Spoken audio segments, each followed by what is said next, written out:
inshallah cover everything between now and 5:30. But there are a number of other topics that Brother Lim feels he would like us to discuss within the time. And I think that's a good idea, because he says there are a number of these topics where among yourselves he can handle, you can handle, and it's just to share that information. But there are some topics that he feels probably we should touch for various reasons, whether because they are fiqh related or where it's good to hear another opinion, particularly those that are not logic based. This one I'll just say very briefly. Too many restrictions in Islam. You cannot drink alcohol, you cannot commit zina, you cannot eat non-Muslim in a non-Muslim restaurant. Depends on what that non-Muslim is, depends on your definition of Ahl al-Kitab. So that's not a completely true thing. I think it's useful to look at those levels of why. Because this is somebody who is asking a question, I have a problem with stopping at traffic lights. Is it understood? Yeah, this is a question that is questioning the first level of why no zina, why no this, why no that. And if you can go to the lower level, they begin to appreciate that what they thought was freedom is actually what is creating problems for some others. You know, do you want alcohol to be okay? Do you really want to live with the type of problems that Russia is presently living with? Or can you do without that? Of all the problems, you don't want to add another problem. You know, you'd like to be a society with less problems so that hopefully you can be more useful to other societies who need help. So the topic on maqasid helps us appreciate that these restrictions where Allah says don't do this or you should do this are actually maslahah. You remember what Ibn Qayyim was saying, you know, that if you look carefully at all the injunctions in the Quran and the Sunnah, they are all for the promotion of good or prohibition of bad. So the scholars say the maqasid of Sharia is summarized by saying Islam is in favor of promoting maslahah and avoiding mafsada. In other words, promoting maslahah, what is of the common good for all, and avoiding mafsada, anything that creates problems, unnecessary suffering. Yeah. So when people say committing adultery, why is Sharia saying no? Are you okay if your mom had committed adultery and we don't know who your father is? Are you okay with your wife committing adultery? No. You know, are you okay with your husband committing adultery? No. So what's your problem with Islam saying don't do it? Do you want to find out the problems before? Do you want, when it's happened, okay, maybe it was a bad idea, you know? Is that really what you want? A little on this issue of animal slaughter. How many of you, apart from the Ahl al-Kitab, how many methods of killing animals, say a cow, or a sheep, or a pig, outside the Muslim community, how are these animals killed? Anybody? Shooting.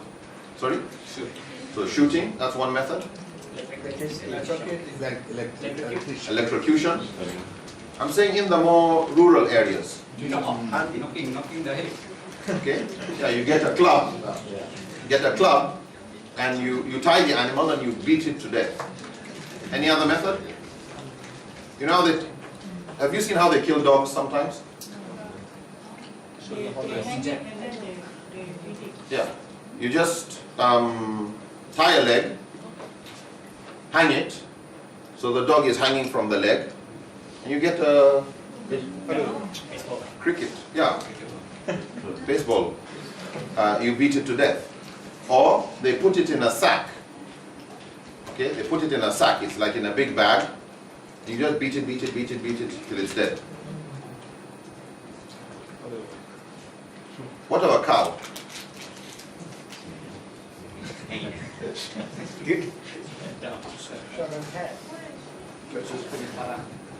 In the rural areas, how do they kill cows?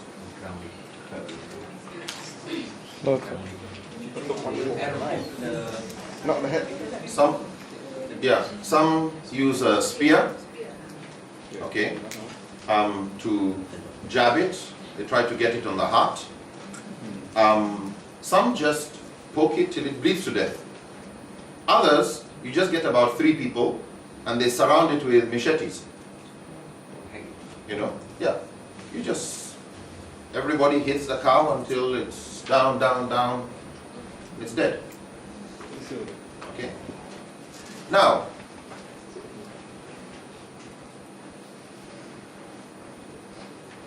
in Jahiliyyah times, if you are hungry and you don't have enough food, one of the things they did, you know the hump of the camel? Yeah. You just get a knife and cut that off and go and eat it. Sorry, camel. Yeah. The level of cruelty people had towards animals, it was terrible. And so, the drinking of blood, how do people get blood?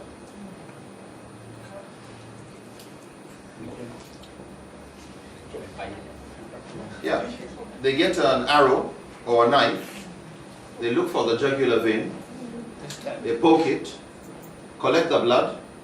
After they've taken enough blood, they stop it, put some kind of it's a sap, it's like gum, glue from tree, put it there, animal go, you go and cook the blood. Boil it, boil it, boil it, when it looks like liver, that's what they eat. Or so they drink it. Now, you can say, well, why is Islam saying you can't drink blood? You know, let's look at the nutritional content of blood.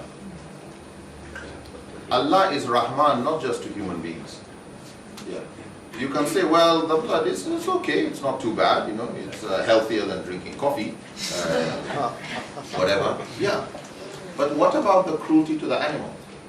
Sometimes the thing that is prohibited for you is not because it may be harmful to you, yeah, but because permitting you this permits you cruelty to another animal. In some traditional societies, when they wanted to, the Indians did it, various communities in Australia, when they wanted to go hunting and get a lot of meat, they will, a whole tribe, like 50, 100 people, will form a line in the bush to push the animals. This is the land.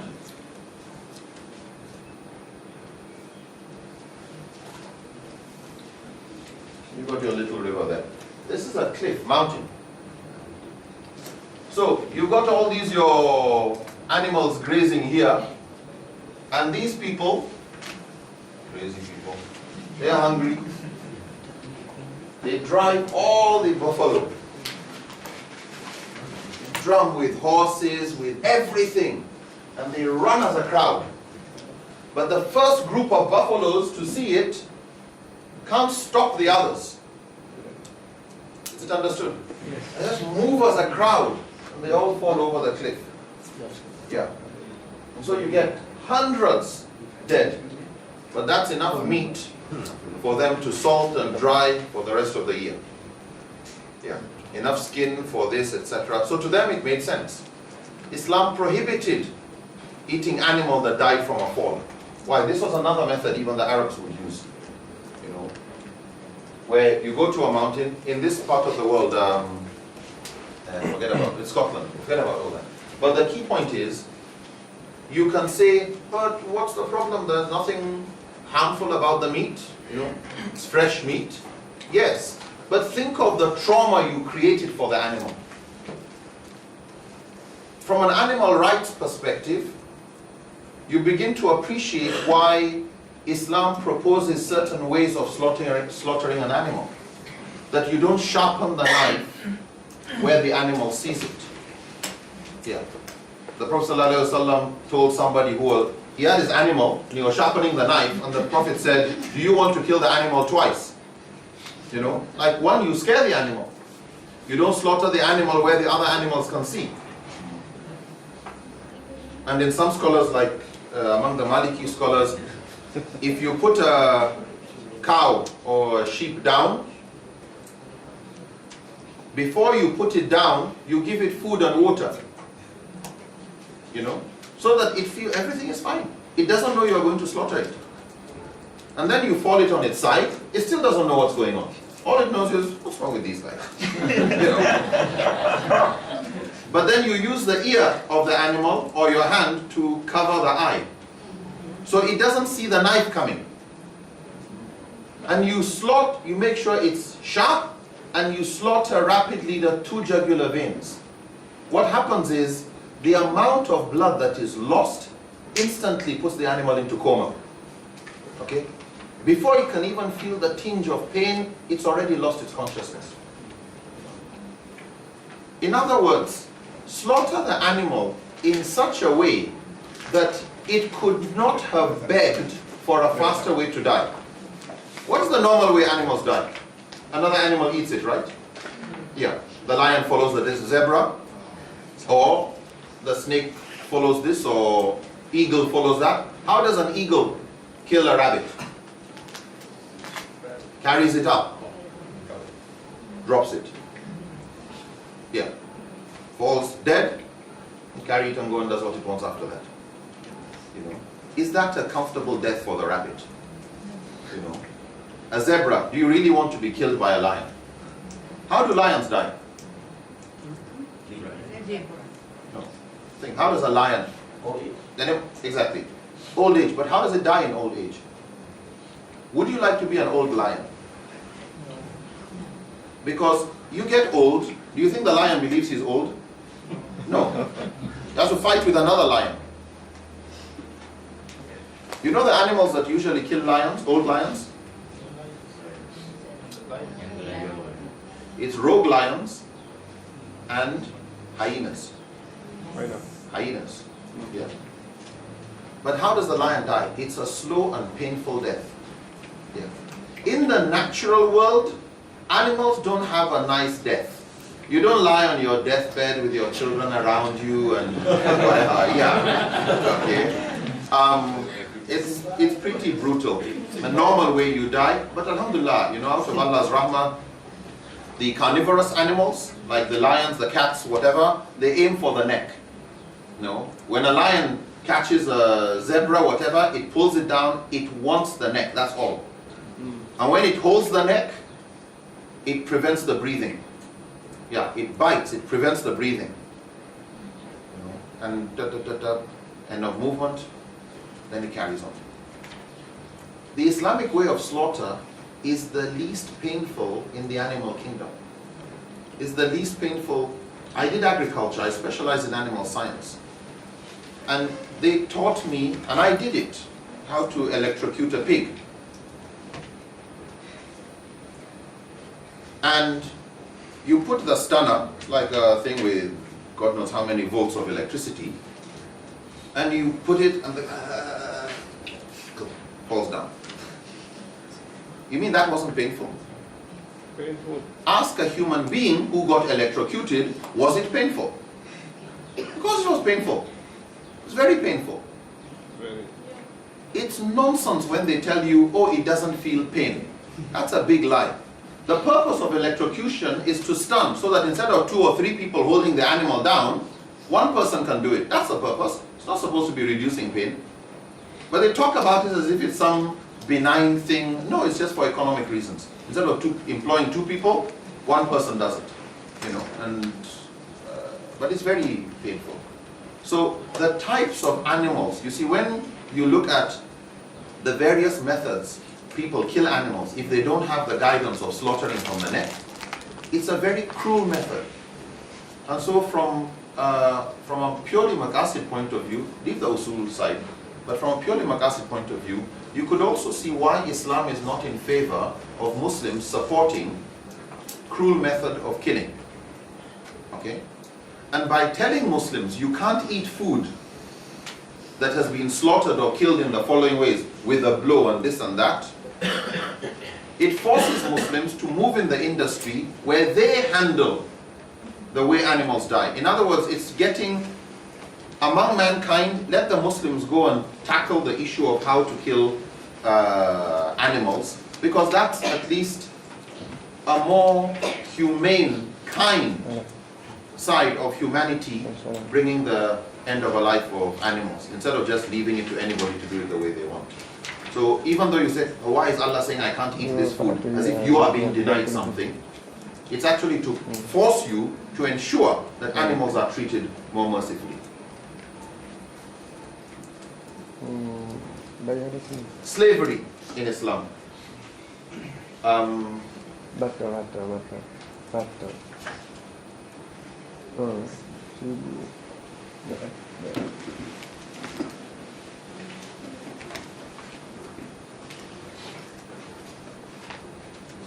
Do some little engineering. You have a river, actually a number of rivers.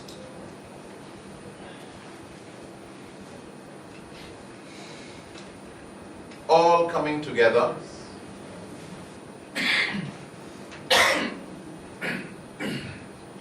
into this big lake. This looks more like biology.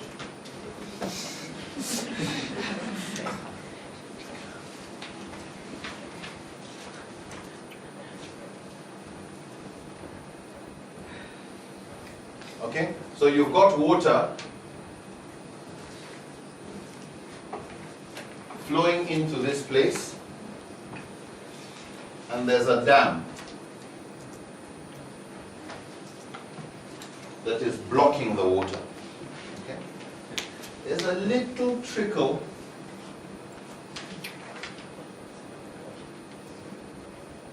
of water going out. So the water coming in or the water going out, which is more? Coming in. So what happens to this dam? Yeah, it continues to grow. It gets more water here.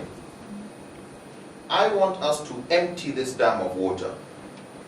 How do we go about it? Sorry? Open it. Good, open the dam. So we would like to have more channels of water going out.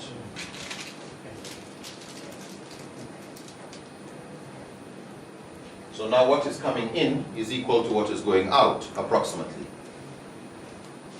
I want this place to be dry. What do we do now? Sorry? I missed it. Block. Good. We start blocking the entry of water. We find a way of drying this up. Okay? We find a way of making sure you block here, block here, block here. And then this place can dry. And even if there is still a little amount of water coming in from here, it's a river coming in from here, so long as we've got more water coming out, this place may just have a little trickle. But the objective is, how do we dry this place up? Are we okay with that? During Jahiliyyah times, and it's still existing in some countries today, how did people get slaves? Where did slaves come from? War. So one, you had war.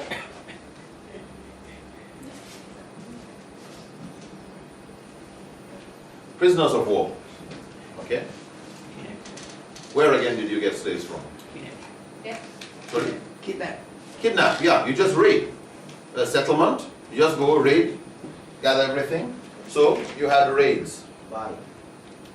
Good. Buy. You could buy. Sorry? Very good. Debt. And gambling. People are very crazy about their gambling. They became their capital. Anything else?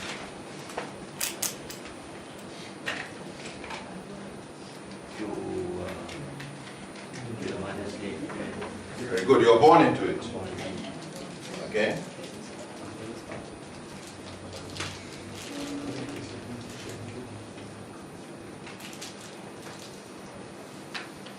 You're born into slavery.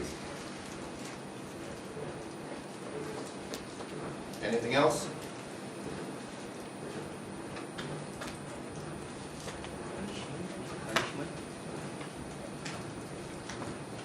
I think.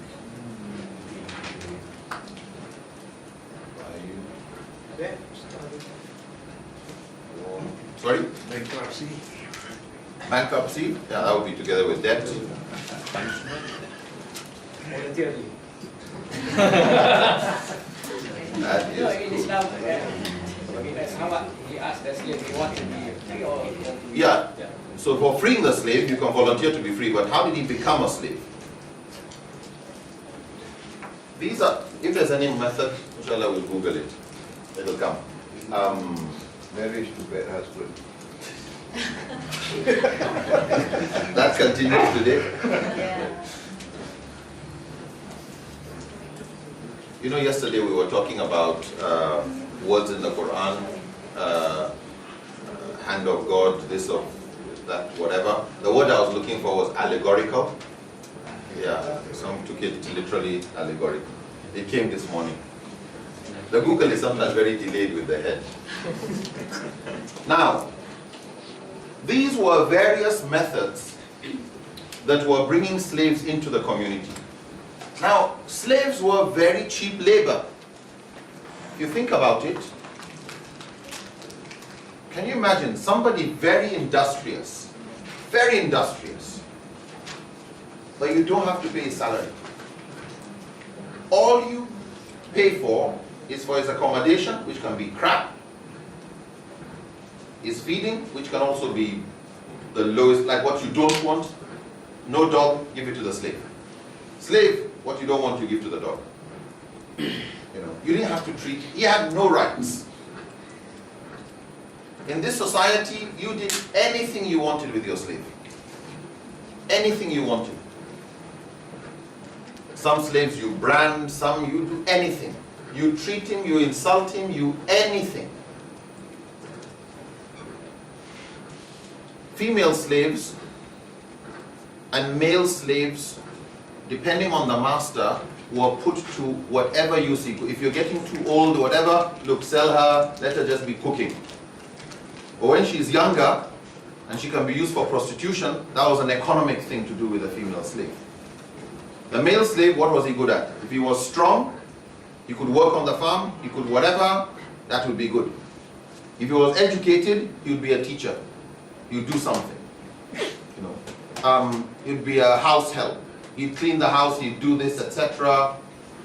And he knew if he didn't do his job well, you're not firing him. You will punish him or you sell him. If you want to punish a slave, sell him to somebody who will buy him cheaply. Sell him to a poor man. Sell a slave to a poor man, what type of food do you think he's going to be eating? He's in trouble. Sell him to a richer man, and the richer man usually is proud that he is able to take care of his slaves, and his slaves don't look like poor people's slaves.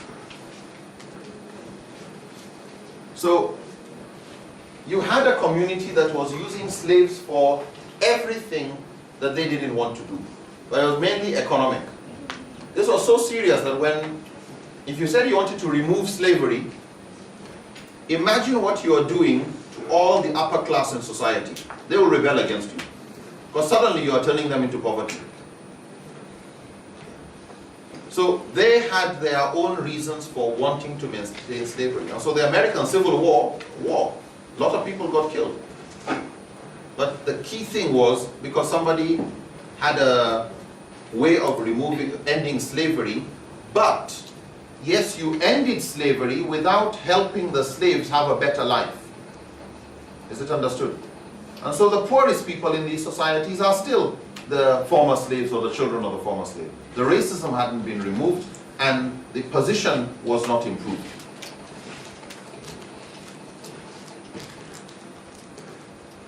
What Islam did was to try and find ways of blocking. No more raids. Okay? No more raids. No more from debts. No more from gambling. But it left three other methods open. And we'll see why. After you've done that, this water is very dirty. The slaves are having a very tough time here. Okay?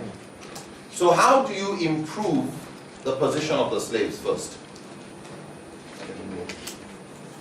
What rights do you give the slaves? And one of the things you said to the slave is, all right, one, you slept with all slave masters.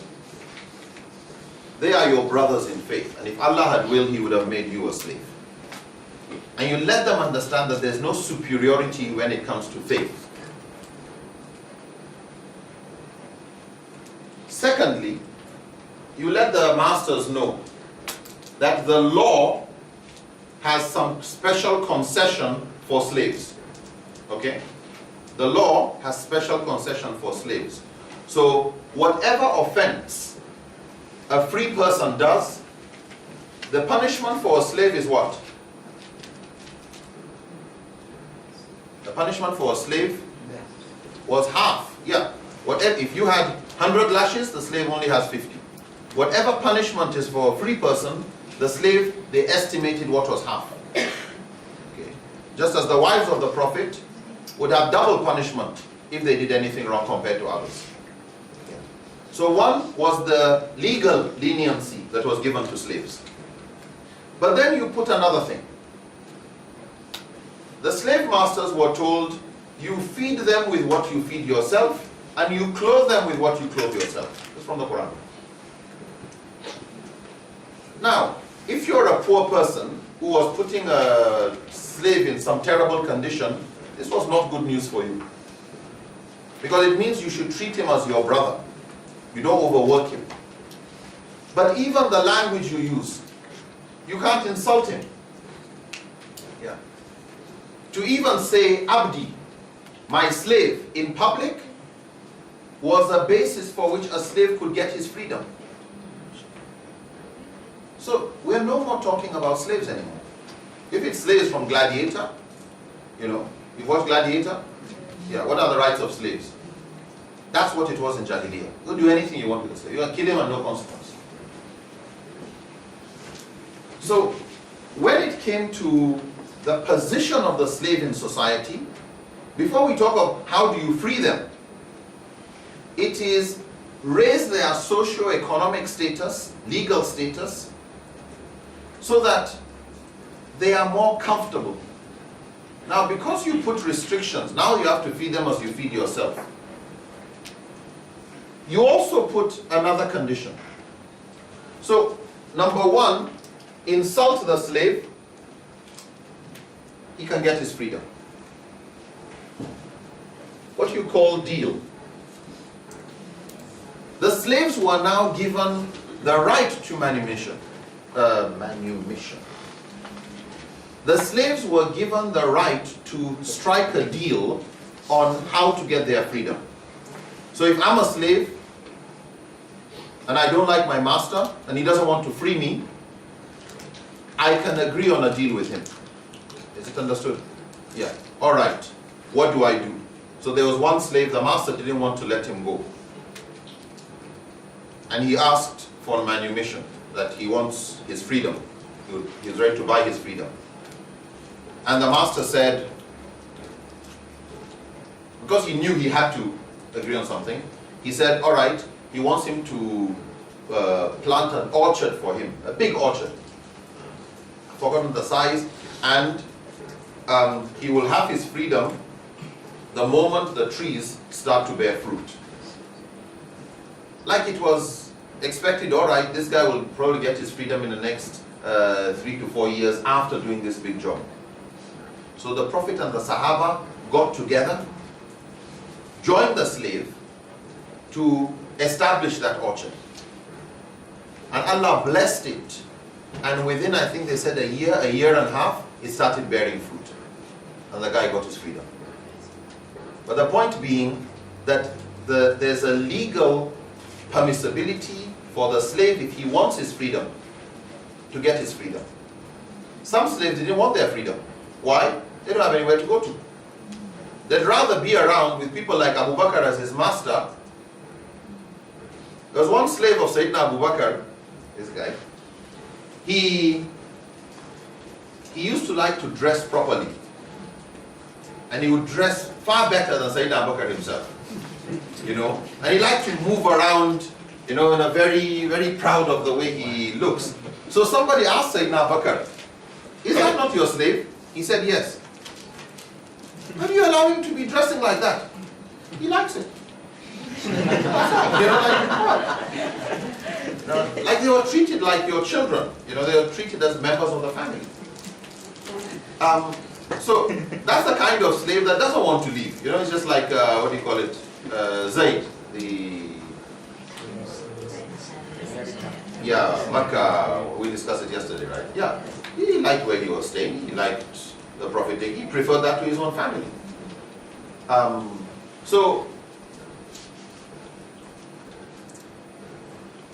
So yeah, you treated the slave well, but this created a problem for people who were poor.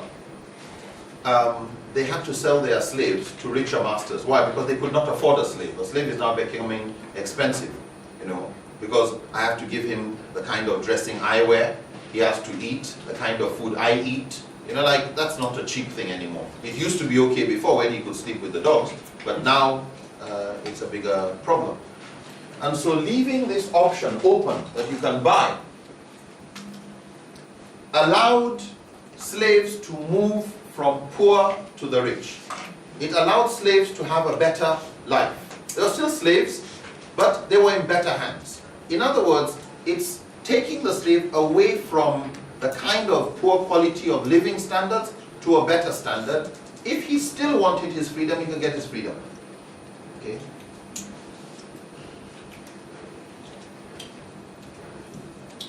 Then zakat. The state then put a budget for the ransoming of slaves. You know, some people fell in debt, would otherwise or had gone into slavery from that type of problem. Or for people in bondage. Traditionally, it just meant people who were slaves. So you free a slave from zakat.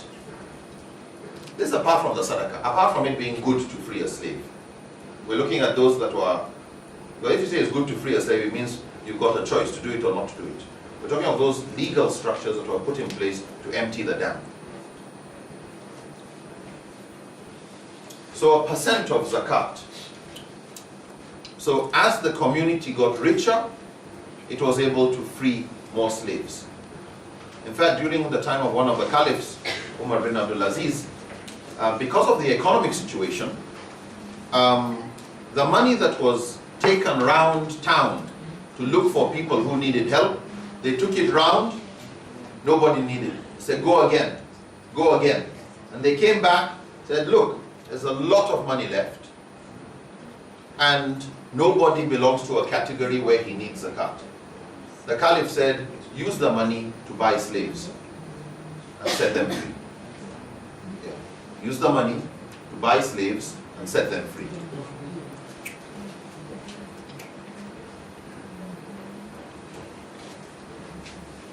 Then you had kafara. You deliberately break your fast. Or you accidentally kill somebody. Okay? Part of what you do as kafara is to free a slave. Yeah. So certain things were put in place for that. So buying was still useful. Prisoners of war, what prisoners of war? Prisoners of war were used for ransoming. You know, like you caught some of our prisoners, we caught some of your prisoners. But this was very useful. Look at the standard of living of prisoners of war. Because of the way the non-Muslims knew how Muslims were now treating their own people, it forced them to start treating their own people better. So what Muslims were doing to non-Muslim prisoners of war had an effect on the treatment non-Muslims were giving Muslim prisoners of war. And so when it came to ransoming, by the time a slave is released in exchange, one prisoner is released in exchange for another prisoner, he actually appreciates the Muslim way of life more. And so even though you fought these people, they don't mind being caught by this group. You know, it raised the honor in which people saw the Muslim civilization and how Muslims handle things. So that had a da'wah function at the same time. But then the prisoners of war were no more, you know, by the time you look at, by the time we say we are talking about slavery, by the time these standards of living, the legal structures were put in place, the option of having a deal to get your freedom, etc., we're no more really talking about slavery. It's not slaves from a definition of somebody with no rights. No, these people have rights. Yeah, they have rights. You can't do anything you want to them. But of course there are some slave owners who don't want to sell their slaves. Yeah. They, you know, they've got a little business going on. The slave is managing this one, he's managing this one, and it allows the business to go on. And if the slave goes, maybe he's a bit too old or whatever. So, for some just greed. See, during the Jahiliyyah period, slave girls could be used. You could have sex with them, you could give them out for, there's no rights, nothing. The prostitution was prohibited. The prostitution was prohibited. But the slave owners were still allowed to sleep with their slaves, but another law was tied to that. If you sleep with your slave girl and she gets any child, that child is free. If you die, she is automatically free. Okay? So you put in some regulations that if you are going to sleep with your slave, yeah, it's not like before. No. Now, you have basically signed her freedom. And you can't sell her. That's the other thing. Yeah. She has any child, it's your child, and that child will inherit from you. The other thing, she will inherit from you too. Yeah, you die, she inherits from you too. So, basically, if you look at the various ways Islam tried to block. So at the end of the day, buying allowed for the increase in the standard of living. Being born ended because you are born free. And so it was only if there was war that they were prisoners of war. However, something else came here. Now, prisoners of war, what do we mean by prisoners of war? You didn't have prisons. Okay? You didn't have prisons. No. If you caught somebody, you just tied them up by a tree or somewhere. That was the closest thing to a prison. But what was understood in the whole culture, if you're a slave, you don't escape. Yeah. And so even a slave in Mecca or a slave in Medina who is a Muslim, a non-Muslim slave, if he escapes, his people will send him back. Okay? Yeah. If you're a slave, you're a slave until your master says you are free. Then you are free. Prisoners of war. This was the prisoners of war, I think we discussed this briefly yesterday, were used as house help, house servants, as a reward for the people who did the fighting. Okay? So somebody gets killed, all right, he's the breadwinner of the family. He's still got the wife and children at home. We will give them a slave. Okay? So he will do the work. Or we give them 2 slaves. They don't escape, they don't run anywhere. It was like handling the social security or insurance system of people who had passed away. And those who are very good fighters also either give them some money or give them some sheep or whatever you got from the booty. But the point is, prisoners of war belonged to the state. They belonged to the state. The state had the final say on what should be done with prisoners of war. So if the state felt this prisoner, we want to ransom, or somebody wants to pay for a prisoner, you can't say no. If the state says, hey, so we gave this guy a slave, we gave this guy another slave. But they say, if we can give them this person's slave, they will give us the other person. Okay? Yeah, we preferred freedom than any slavery. So, sorry, we'll take your slave, but we'll give you some money instead, because we've denied you of something. And we take the slave from the others, our person, and here's your own person. Okay, we don't bring this guy and he's your new slave. No, he's one of our people, he's free. The maqasid of Sharia, when it came to slavery, all this, opening that, improve standard of living, close here, was all about ultimate freedom. Unfortunately, and if this was respected, we wouldn't have slaves. The objective of Sharia was to the final liberation of slaves. It wasn't meant to be an institution that will be with us. No.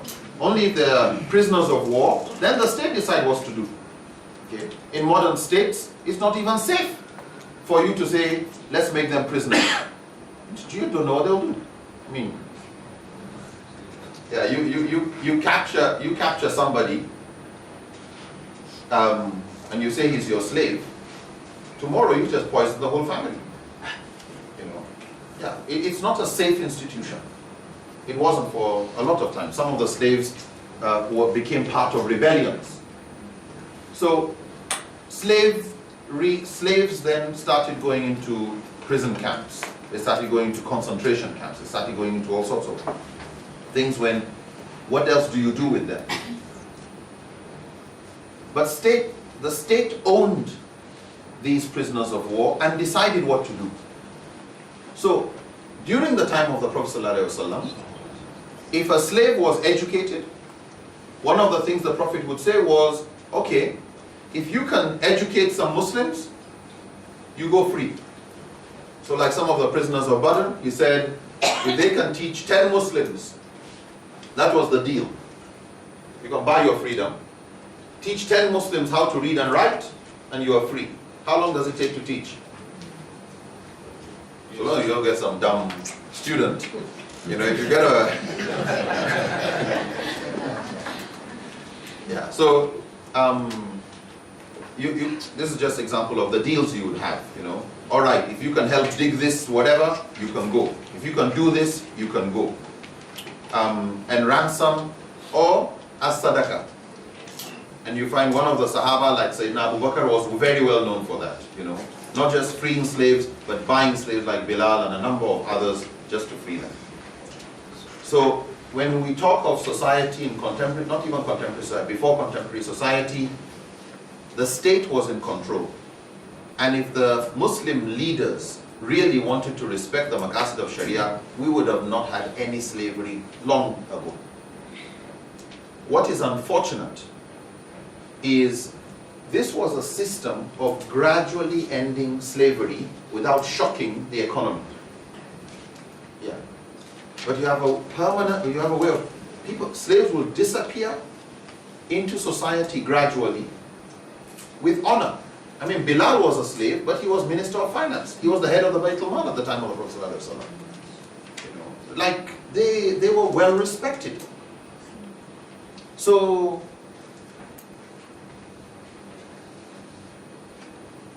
unfortunately, the objective of freeing slaves, many leaders didn't want to respect.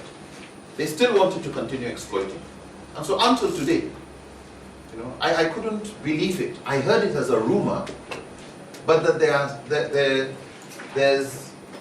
are emirs in Nigeria who still have concubines. They still have women who they are not married to, but who are descendants of slaves from some fighting that took place 100 years ago. You know, like, what happened to Makassi? And because we don't have a leader strong enough to just say, all you women, yeah, I'm buying your freedom. Go. So when we,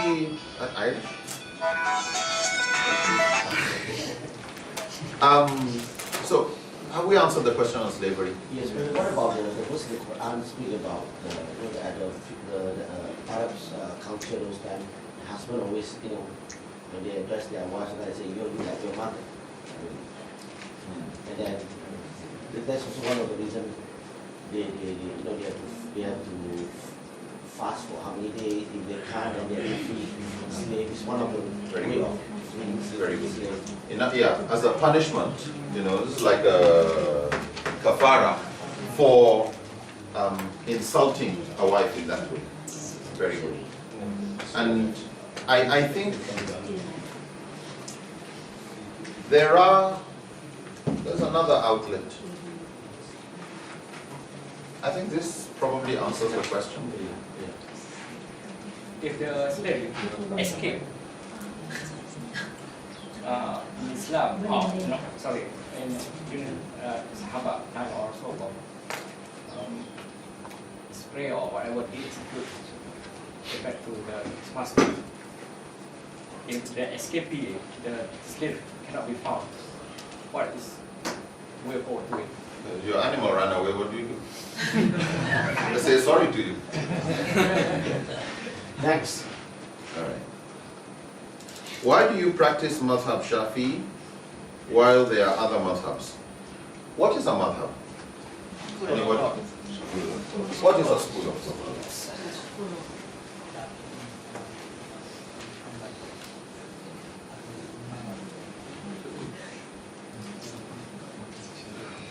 What is a school of thought?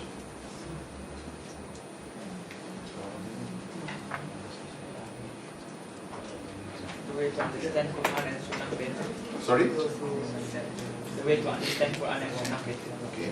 A madhab means a method, means a way, okay, of understanding or interpreting the Quran and Sunnah. Okay. So for example, for some scholars, Quran, Sunnah, that is all. They don't want to hear of ijma, they don't want to hear of qiyas, they don't want to hear of anything else, just Quran and Sunnah. Anything wrong with that? Anything wrong with that? No. No. But that's one approach. Another scholar says, but if you do that, what happens if I ate some durian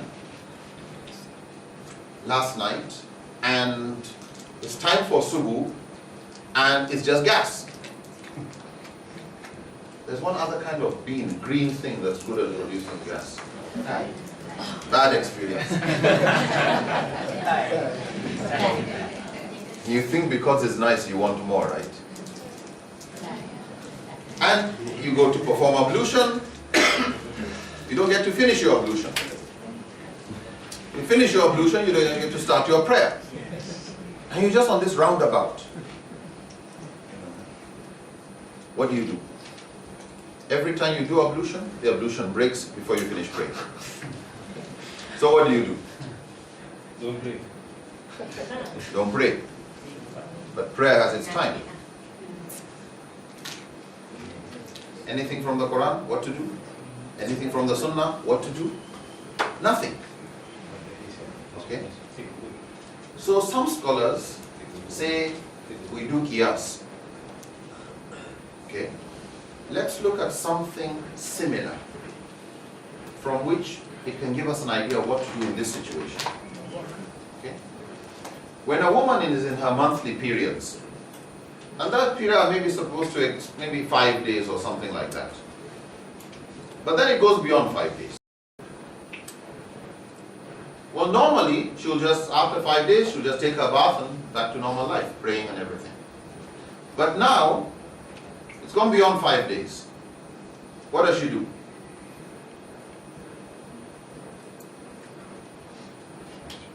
She just takes her bath and starts praying? No, she gives a few more days of grace, right? In Shafi, you give 10 days or what? 15? 15. So, they'll take it that, okay, we'll take it to 15 days. But then after 15 days, it doesn't stop. What do you do? Yeah, they just take their bath and pray. Why? Because they no more consider it as haida. They now treat it as this is a wound. Yeah, they treat it as if it's an injury. They just take their bath, and if the bleeding is going to continue, let it continue, just carry on praying. Okay? So, since that's what happens there, they draw an analogy. You know, with the women's case, there's like period of grace. You know, or after 17 days, okay, give another 8 days or so. When we reach half a month, or 15 days, and it doesn't stop, forget about it. Just go perform ablution, and even if there's bleeding, go and pray. It's treated as, this is just a wound, it's about sickness. The same thing they bring to the guy who keeps spoiling his ablution. They think, all right, in that one, there's a few periods of extra days. Okay, you do ablution once, you do ablution twice, do 3. This is just ijtihad. This is just scholars, you know, just thinking. Some will say, look, if you know every minute you are releasing gas, and even if you do wudu, you know you are going to spoil it, yeah. Just do wudu. And you know you are going to spoil it. Just do wudu and go and pray. Why? It's a wound. Other scholars will say, you do wudu, it spoils, do another one. It spoils, do another one. After the third one, just go and pray. Don't be doing it in your prayer, it's just a wound. Yeah, it's just treated as a wound, so just carry on. So some scholars would feel that qiyas helps solve a problem. And that's why for most of the scholars, they give qiyas a position in ijtihad. Other scholars say, but that's your own logic. That's your logic. It's not from Allah, not from the Prophet, it's your logic. So if I do it, fine. If I don't do it, fine. So they don't give that reverence. They prefer, nah. You only say Allah and the Prophet if you can show me Allah and the Prophet, but not your logic saying, but this is similar to that. That's you talking. So you have a madhab zahiri. Madhab zahiri, what exactly did Allah say? What did the Prophet say? We go by that one. Any logic, that is your problem. I can accept, I can reject. And so, for example, one of the Zahiri scholars would say, if you say, we discussed it the other day, that the fat of pig is haram, who said so? Allah just said He has forbidden for you, Hurimat alaykum, lahm al-khinzir, the flesh of swine. Flesh, that's what Allah said. Yeah, but flesh is similar, this is your logic. If you put the bone there, put the skin there, put the fat there, you put the meat there, the meat is lahm. Saman or shaham, which is fat, is not lahm in any way in Arabic. So don't say Allah said that one. So you're saying that if we use the bones to make other things, then we can eat? Eat what? Eat the bones. I'm not saying. I understand. No. For those who hold that opinion, the prohibition from the Quran or Sunnah regarding the eating of pig is restricted to the flesh. Okay. They don't consider other bone or the skin to be flesh. So if you want to eat it, from their opinion, you can eat it, so long as you don't eat the flesh. Okay. They are not proposing you to eat it. Okay. They are not proposing you to eat it. They will tell you it's better you avoid it. Okay. But not because God said so, but because you want to keep away from doubtful areas. You know why? Because currently there are many products. They are coming from the other parts of the pig. Gelatin of pig and yeah. In toothpaste, in many things. So that's why it's important for you to answer that thing. Okay. Because the byproduct of it is making other product. The point I'm making is things like IAS, whatever. Okay. Are we together, brother? Yes. There are those opinions, and those opinions will have no problem with gelatin from pig. Okay. Yeah. The rest of the scholars disagree with that. Okay. The point I'm making is, some people would recognize qiyas, others don't recognize qiyas. Okay. Some people would recognize ijma as having the ability to say something is fard. Other scholars take it, no, ijma is just collective ijtihad. So long as the ijma is not based on a Quran or a Sunnah, it's just their opinion. It doesn't matter how many people hold that opinion, it doesn't come to the ranking of Quran said or Sunnah said.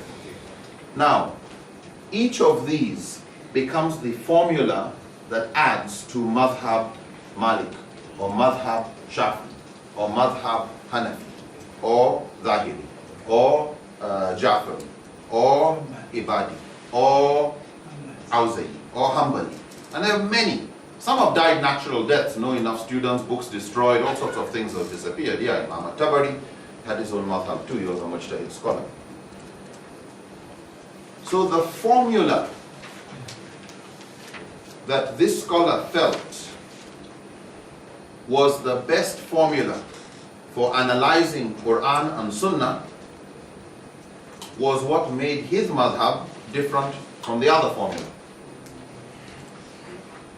And this formula was supported by scholars of tafsir, scholars of usul, scholars of maqasid, scholars of hadith, scholars of aqidah, scholars of tasawwuf, scholars, all the various fields. So it became a school, not a one-man show. It became a school of thought. Actually a school of thinking scholars. They all thought that way about this issue. That's a madhab. But it's because the key thing, if you dig at the bottom of the madhab, there's a formula, there's a methodology they use. If you say, I don't want to follow any madhab. What's your methodology?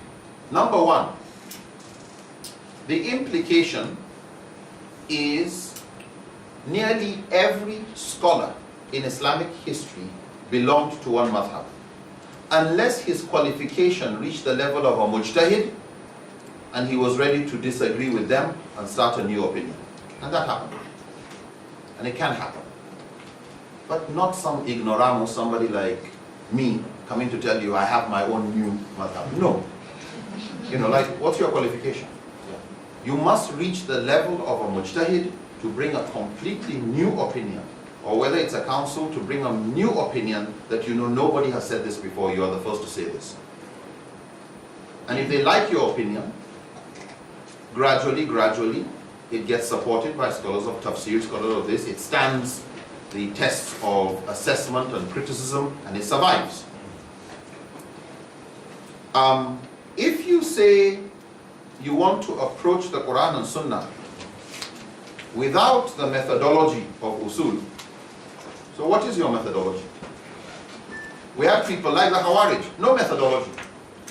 You just jump onto the Quran and you reach some very grand, crazy conclusions that made you justify killing Ali. And killing all sorts of people. Somebody tells you, man la yahkum bima anzala Allah, whoever judges by anything other than what Allah has revealed, like humul kafirun. It says fasiqun, zalimun, but they are kuffar if you don't judge by what Allah has revealed. How did these people understand it? it is to say, here's some alcohol, you drink, and you drank it. Allah says, don't drink, you drink. You are a kafir. I'll kill you.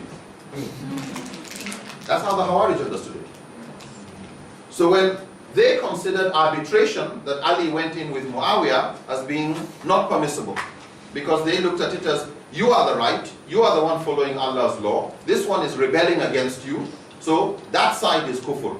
But you agreed to go into allegiance and agreement with kufr, you are a kafir, and they decided to kill him. That's their logic. Other scholars said, no, that's not. People who drank alcohol at the time of the Prophet were not. Prophet didn't say they are kuffar, they are Muslims still. In fact, one of the people was saying, may Allah, when this guy was being punished for, may shaitan take you over. Prophet ﷺ said, no, don't help shaitan against him. If there's alcohol, and you drink alcohol, or you cheat, or you do this, you're a fasik, you've done something wrong, but you're still a Muslim. So because these people did not approach it with any systematic methodology, they just brought their own interpretation onto a text, suddenly, oh, this is kafir, this is kafir. Oh, the government is kufr. This one is kufr. Kufr all over the place. Why? No methodology.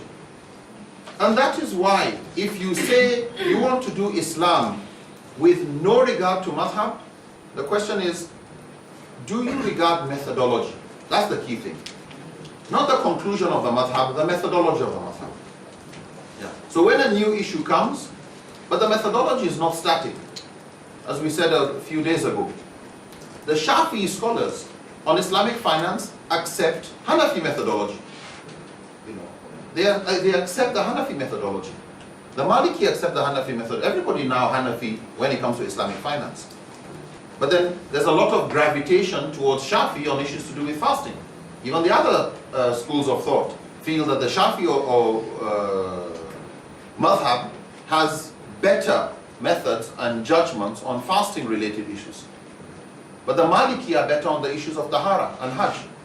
And so even though the Shafi opinion is if you touch a woman, accidentally it breaks your fasting, because it doesn't work if you take that logic to haram, they take the Maliki view on that position. So it's not static.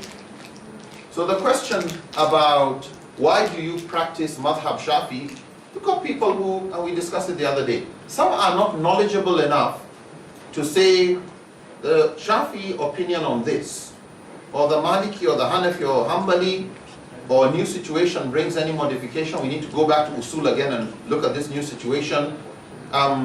Which opinion is stronger? What do the specialists say? Some people aren't qualified for that. And that's why they are told, man, just stick to your madhab. Yeah. So the question of why do some people practice a madhab? Because it's safer ground than anybody just jumping to his conclusion. However, if you've got a scholar who has reached the level of a mujtahid, okay, you can rely on him. As a Muslim, you always fas'alu ahla dhikr. Always consult with people more qualified than you. And if you know this guy knows Quran and Sunnah better, why go and start your interpretation when you know you've not got the qualifications? So you always have a method. You always have a madhab. The question is, did you construct the madhab yourself out of ignorance? Or are you following an established madhab which has scholars behind it? Yeah. What is not encouraged is just blind following. Yeah. You can see a conclusion is creating problems, but you just want to blindly follow. And that is why you continue to consult with scholars, and if they don't give enough evidence, you challenge them more. You challenge them more. Otherwise, as the Prophet was saying in that ayah about people who, the Ahl al-Kitab, who were worshipping their rabbis, their scholars, because the scholars made haram things that Allah had made halal, and made halal things that Allah had made haram. And I'm sure if you look around, you see it going on. No, this is haram, no, this is haram, no, this is halal. When you dig, what's the hujjah? So there's the need to keep engaging the scholars so that they refine their methodology and it becomes survival of the best fatwa using the best methodology. Are we okay with that? Yes. Yeah. question? Yes? Not allowed? No, go ahead. Regarding this mazhab, traditionally we follow this guideline, and then as time goes, we learn and we got new knowledge, and because of that, there'll be stereotyping of the group. Oh, you are now a Wahhabi. You are not a Salafi. Well, so how do we are not a scholar. So how are we going to approach that I think it's useful for a person to be specific. If somebody says to me, "You are this," I said, "What exactly did I do for which you say I am this?" Like, be precise. You said that it's permissible for. You said that Jews and Christians of today are Ahl Kitab, or you said that this, you said that. Like, when you hear the exact thing, what are you saying? I'm saying this. All right. You say I am Shafi because I hold this opinion? Yeah. I have no problem with that. But a Maliki scholar holds that opinion too. Another scholar from the Hanbali holds the opinion too. It's a valid opinion by scholars more qualified than you and me. It's not just off my head. Yeah. The danger many of the scholars had about telling the masses, pick any madhab, follow anyone, was that people were going to start looking for loopholes in the law. Go and consult your father regarding marrying this person. No, I'm not going to consult him. Why not? Well, in the Hanafi whatever, I don't need the consent of my father. Okay? Wait a minute. That's not why the Hanafi made that rule, so that you don't consult. It's just letting you know you've got the final right. And a guardian, etc., can't say no. Yes, he can't say no, but he's got a right. He's your wali. And then some more detail there. But the fear was people were going to start using, if I can't find my way to do what I want, we'll do it that way. Okay? So what about dealing in alcohol? Among the Hanafi opinions is you can sell alcohol to non-Muslims in a non-Muslim state. Okay? If it's in Darul Kufur, you can sell alcohol. Okay. And since alcohol is a good business in some places, big alcohol dealers are the Muslims. But what happens? They don't like people telling people don't drink alcohol. They don't like promoting da'wah. Why? Because customers start embracing Islam, stop drinking alcohol, bad business. But in some places, they look for any permission. Like, I want to do something. I don't care about Quran and Sunnah. So can you show me any scholar who says I can do it? Yes. And they just want to follow that.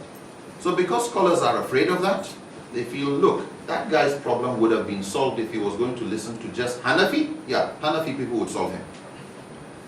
But no, he's Hanafi where he wants. But before the Hanafi stops him, oh no, I'm Shafi on this issue. So you can't hold him. So to avoid people who want to, come here where it's convenient, another whatever, they just come up with their own religion at the end of the day if you're not careful. It's like, hey, stick to your methodology, be consistent. Yeah. But the scholars within the madhab were always bringing new opinions into the madhab. And so that's why you find in a madhab, they'll tell you on this topic there are 3 views among the Shafi. How do you get on 3 views? Yeah. It's because one view was acceptable to Shafi madhab or that scholar who is a Shafi. But on this topic, he is like that. Just as on this topic, you're Hanafi on Islamic finance, but the rest you're Shafi. So what are you? Are you Shafi and Hanafi? You still say you're Shafi, but that's just what you call it. The opinion is a Hanafi opinion. But that's because, but is it a Hanafi opinion? No, Shafi scholars have accepted the Hanafi opinion. That opinion is a Shafi view now. Because the Shafi that said this is what we want. So I think, in my opinion, while following Mazhab Shafi'i, I found a dalil on something in other Mazhab which is stronger. I'm still a Shafi'i because Imam Shafi'i has made a famous statement, إِذَا صَحَّ الْحَدِيثُ فَهُوَ مَذْهَبِي. He found an authentic hadith, it is my madhab. Exactly. In fact, that was an opinion that nearly all the other madhabs said, If you find an opinion stronger than my own, go by it. It's truth they're interested in. So can we say that we are following Shafi'i 100%, Hanbali 100%? The school of thought was not a school of blind followers. It never stopped developing. Okay. And it was never only one opinion within a school. You know, I can hold an opinion that is backed by a Maliki scholar, Okay. and is considered a Maliki view. But all the other Malikis disagree with me. I'm still Maliki.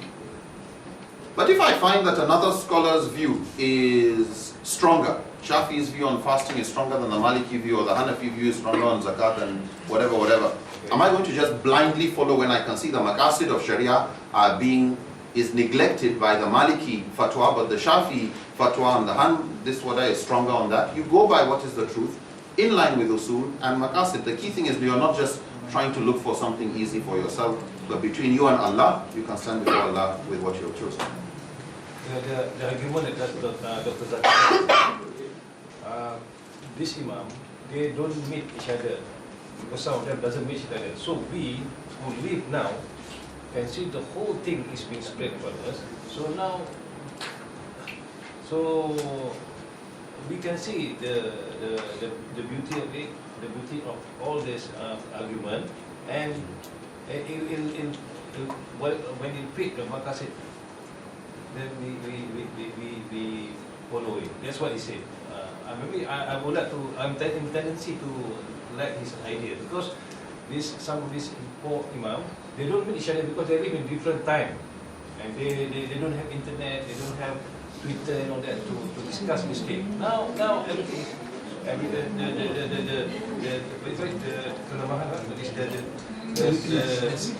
The efficiency in one argument is given by another one. We see that. What's your argument there? What's your explanation there? I would find it difficult to accept that as a very general statement, Okay. because you had books like those by Bidayat. These books of tafasir, the literature were available to all the scholars. You know, to say Maliki view was not known to Shafi. Malik was a student of. Okay. Maybe those two they No, brother. I mean, you carry on. Scholar after scholar, they would read the tafasir of earlier scholars. They would read tafasir of other scholars. You know, when it came to hadith criticism, they knew other people's views. They debated. So while it is true, under certain political regimes, certain madhabs, were predominant, and some of the scholars were isolated by geographical reason, there were many of the great scholars. Like the moment you hear somebody is a mujtahid scholar, they were not ignorant of the other views. And so you find some of the very classical texts, books like Bidayat al-Mujtahid wa Nihayat al-Muqtasid, or books like Ibn Qurtubi's Tafsir, whatever. You read Tafsir Qurtubi, and he's telling you the Shafi view on this and this one's view on that. He knows about the other views. Ibn Rushd's book, Bidayat al-Mujtahid, was considered respected by all the madhahibs. All the madhabs. Why? Because he represented them to their satisfaction. You know, he would say the Malikis view this because they approach it from this way. And on this topic, the Hanafi look at it this way for the following reasons. On this one, they come up from this perspective. Like he understood the usul of each side. He understood how various scholars reached their conclusion. But so many scholars of other schools had access to that book. Not today. Hundreds of years ago.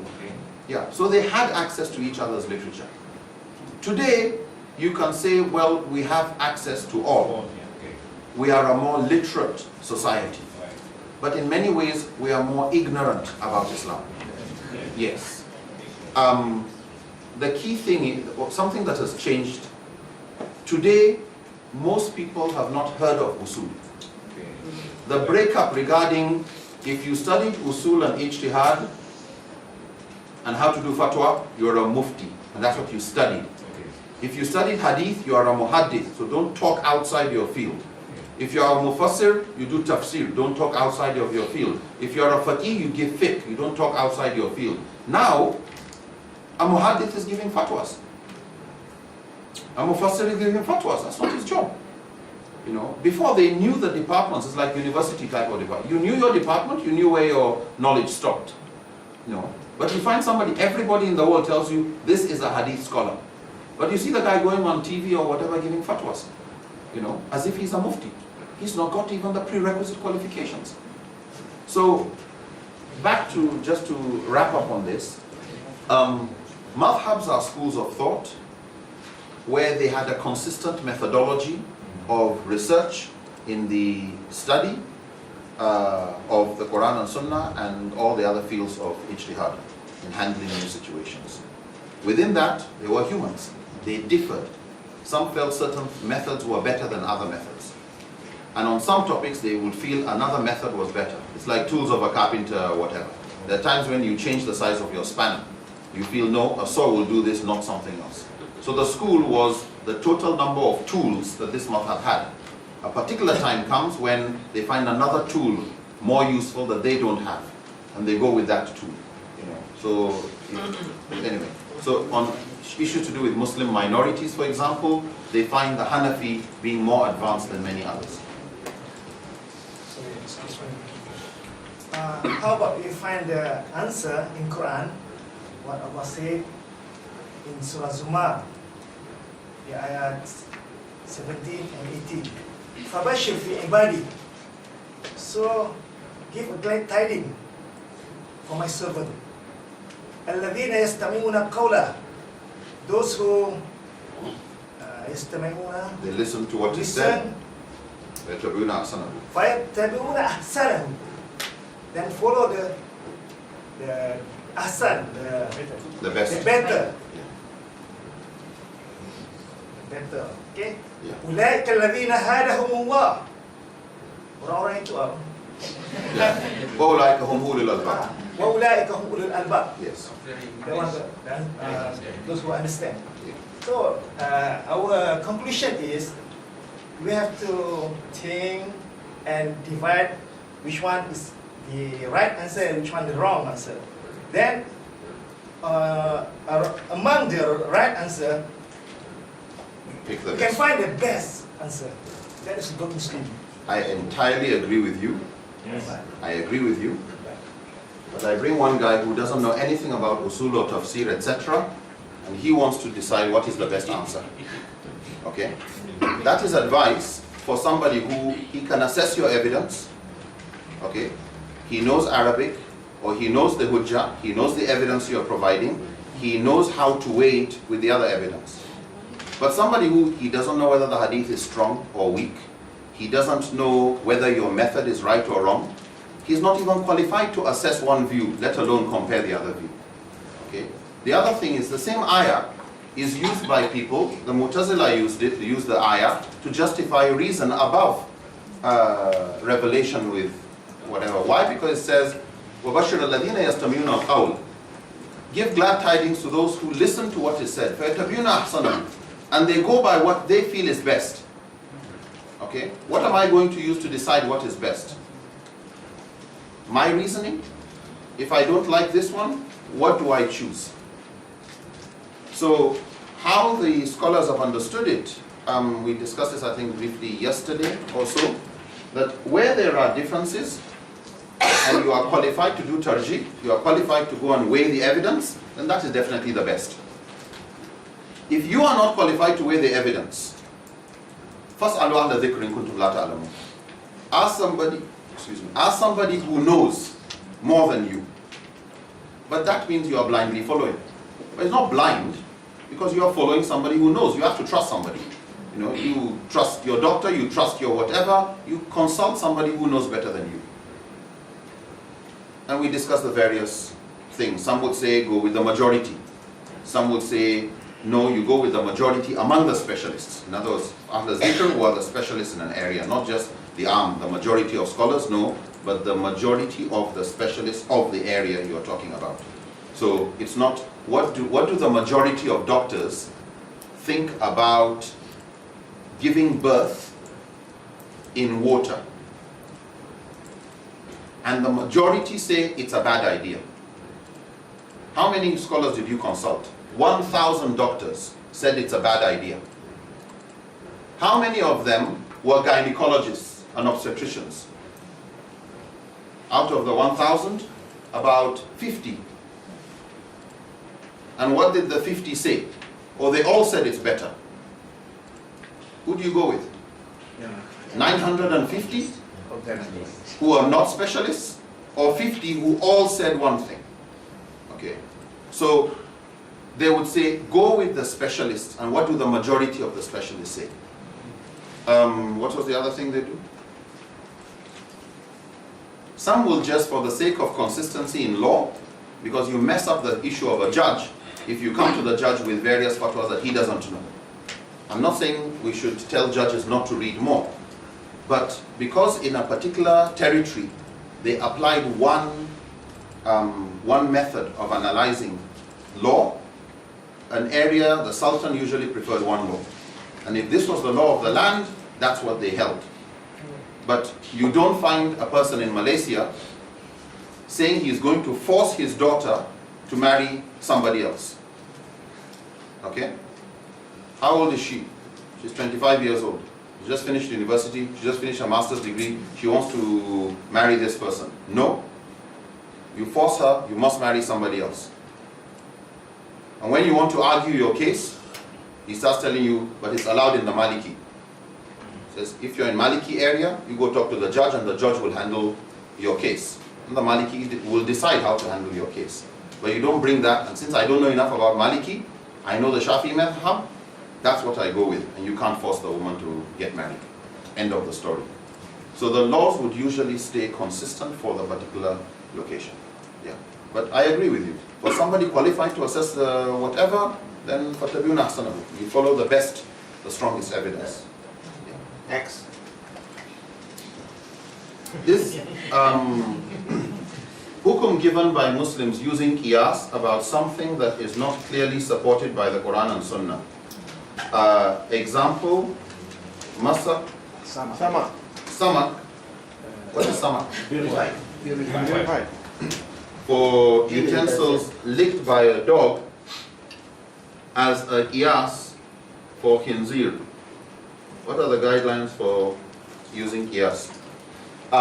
Now, we've said that number one, scholars differ on how much weight they give qiyas because of the human element involved in producing an analogy to say this case is similar to the other one.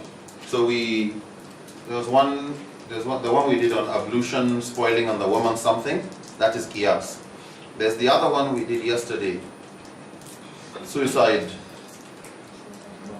bombing, and whether it's similar to going in a situation where there's a high risk you will be killed. And so that is where you see the danger for some of qiyas, where if you think it's a good analogy, you reach one conclusion, and somebody gets killed because of what you think. But your thinking may be wrong, and somebody else comes with superior thinking. But because it's your thinking, it's not clearly Quran and Sunnah, they would put qiyas on a lower level. So like the Hanbali or the Shafi, they would go with Quran, Sunnah, Mutawatir and Ahad, they consider generally the same. And it's after that, then they look at Ijma, then they look at qiyas. So they would put qiyas below. The Maliki would put qiyas above Ahad Hadith. Okay? The Hanafi would not, the Hanbali would not listen to that type of thing. The point being, and then of course you go the Zahiri, who to them, qiyas is useful, but don't say Allah, don't say the Prophet, that's your own, there's no legal strength, it's just somebody else's view. Now, when it comes to, say, utensil licked by a dog, the hadith doesn't tell us why, if a dog licks a bowl, you clean it 7 times and the last time with sand. Okay? So we would like to, okay, maybe because it's impure. Impure in what way? Because we find the Prophet allowing that if your hunting dog catches an animal, you don't wash the neck 7 times. Okay?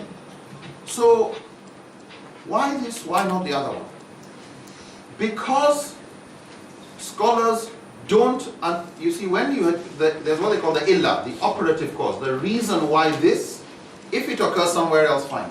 But when you therefore are not clear on so why, many scholars become very afraid to use that qiyas and apply it elsewhere. And that's why, like the Maliki, a dog will lick your hand, lick your clothes, and for many of the Maliki scholars, it doesn't affect your wudu. Why? Because they don't look at it as najas, impure, like urine. Okay? Why? Urine will have been treated normally, just wash it off. Okay? But this is 7 times. So we can't say this is similar to that. This is an isolated, unique case that applies to a dog licking utensils. Not a dog licking anything else. Okay? So, some, however, feel no. It's because the saliva of dog is very impure. Okay? And a dog licks its skin, licks it whatever. So the moment you touch a dog, you've touched impurity. And they would take it that since you are not allowed to eat a dog, then the saliva of dog is impure, then anything that you are not allowed to eat, the saliva is impure. Okay? But you are not allowed to eat a human being. But human saliva is not impure. Okay? But these are the kind of things that scholars push forward and back. And when they have question mark over, look, we are not too sure about the qiyas, they say then just leave the judgment to that. Others, however, for whatever reason, felt comfortable to do a qiyas and say this is similar to that, and the judgment of this would apply to that. Okay? But the reason I'm saying this is you can see why when something is based on qiyas, you would have differing opinions. And why some scholars just too suspicious of judgments that come from qiyas. There are definitely areas you can see qiyas used, and it was used by the Prophet ﷺ, and it has its own role to play. The problem is when it is used on new issues, when the illa is not too certain. Yeah, maybe a high probability or low probability, and it becomes an area where scholars are afraid to use qiyas to talk about halal and haram when it may actually have no basis, just their own thinking.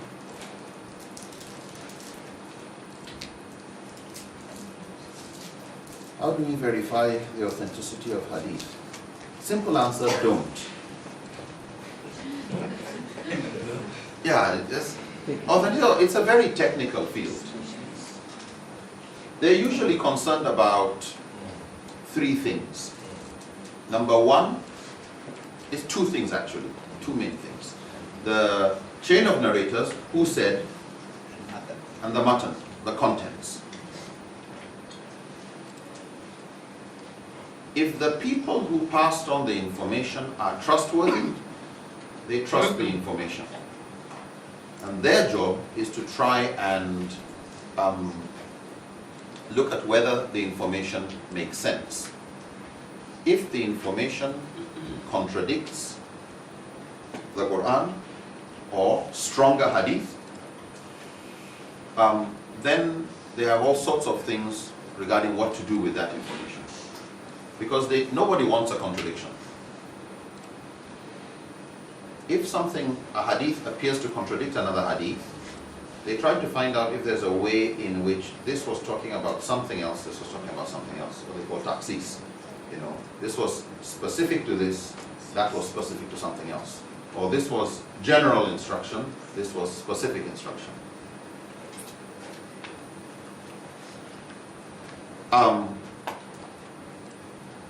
Or they look at, for example, the Prophet said something, yes, that applied to this person, but he wasn't talking to everybody else.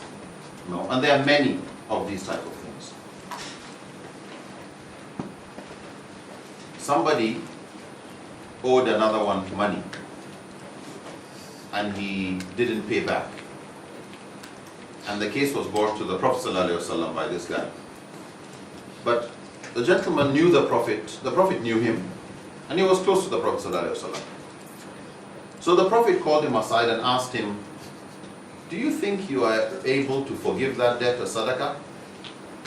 I thought, he said, yes, I can. I think it's a good idea. He said, okay. So he told the guy, I'm forgiving your debt. Is that the judgment for people who borrow money? The sunnah is you forgive. No. So when you can't pay, I don't give you another time. I don't penalize you. No collateral. No, that's not what the hadith is about. This is a specific situation where there's a choice. He could do that. Don't use that as a hukum that every case of debt has to be forgiven. Where they have no alternative and they find this is just contradicting. This chain of narrators are strong, and they don't know what to do with it. They look at which one has support from other hadith. Which one is in line with the maqasid? And that's the one we take. And this one is either considered abrogated. Maybe this applied somewhere, we don't know, but this is the one they go with. And of course that means that this one came before this one. But they look at the matan, they look at the opinions of Sahaba about the hadith. They look at the strength of the hadith. Some would go into whether it's mutawatir or ahad. I think we've discussed some of this thing earlier on. Yeah. So they have different ranking of hadith and different ways of sieving hadith to decide how strong the hadith is and whether it's strong enough to make a thing haram or not. So they differ on that criteria.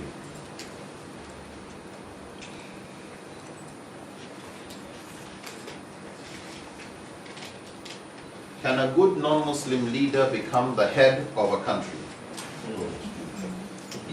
In the Muslim country. Sorry. The words in the Muslim country. I think the question is in the Muslim country. In a Muslim country. Okay. But So if he's using Lord Reed, yes. the person who asked the question, we're talking of in a Muslim country, right? Yeah. Okay. Can a good Muslim leader become the head of a Muslim country? When you say Muslim country, does it use Sharia or what? Doesn't matter.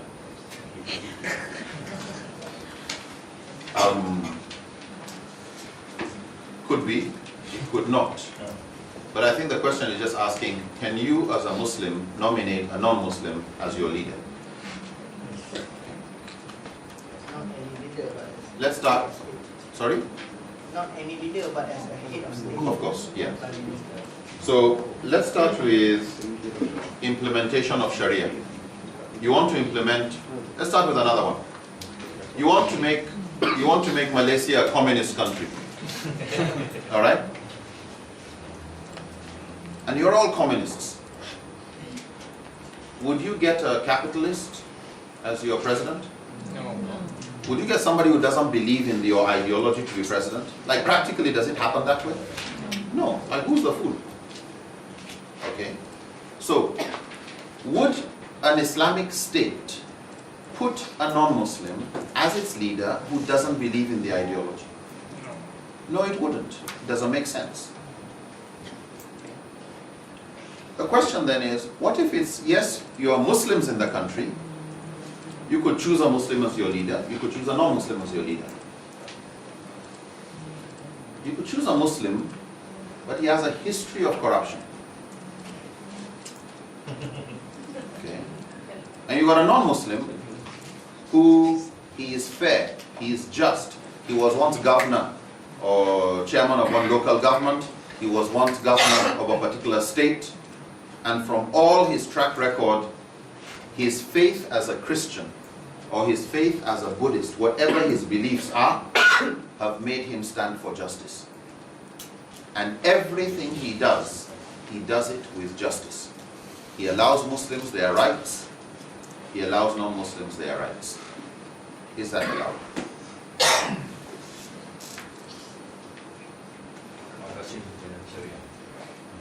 Maqasid.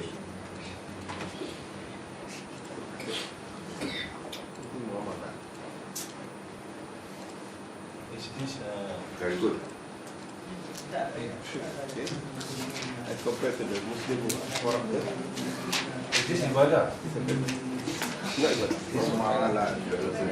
It's muamalat.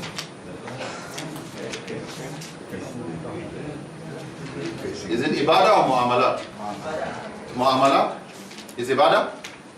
Quran says la yattakhidul mu'minun dan awliya min dunil mu'minin. Okay. No? Ah, that's a very... Okay. No, it's a misconception. I just want to be sure that others don't... Where is talking? I don't understand. Oh, sorry. He brought a verse in the Quran where the Quran is saying you should not take those who worship any other than Allah, or some it says mushrikun, some it says Ahl al-Kitab or Yahud, as friends in preference to the believers. Okay? And so when the question was asked, is the issue of leadership ibadah or mu'amala, he said it was ibadah because of the verse, correct? I mean, have I understood you? Yes. Okay. And the reason I got concerned was the definition of what is ibadah and what is mu'amalat. Does ibadah have hujjah in the Quran and Sunnah? Does it have evidence from the Quran and Sunnah? Yes. Yes. Does mu'amalat have evidence from Quran and Sunnah? Yes. Riba, is it ibadah or mu'amala? It's mu'amala. But there's a verse in the Quran about it. Okay? Because a thing is mu'amala, mu'amala does not mean no basis in the Quran. Okay? So, marriage, is it ibadah or mu'amalat? Mu'amalat. The division of inheritance, is it ibadah or mu'amalat? Mu'amalat. But these are mu'amalat that are dealt with in the Quran. So because a topic is dealt with in the Quran does not mean it is not mu'amalat. Yeah. Now, the point the brother brought, and you look at all the tafasir, and it tells you that is talking to Muslims who are being munafiqun in taking as friends others who are mocking their religion, others who have hatred against them over the believers. From Ibn Kathir, Tabari, Qurtubi, it's good to, actually it's in your material. This is a very important point Brother Amin brought.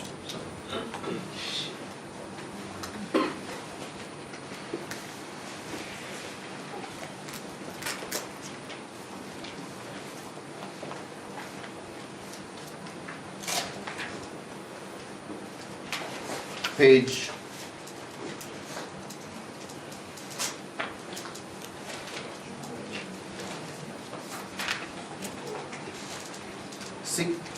58.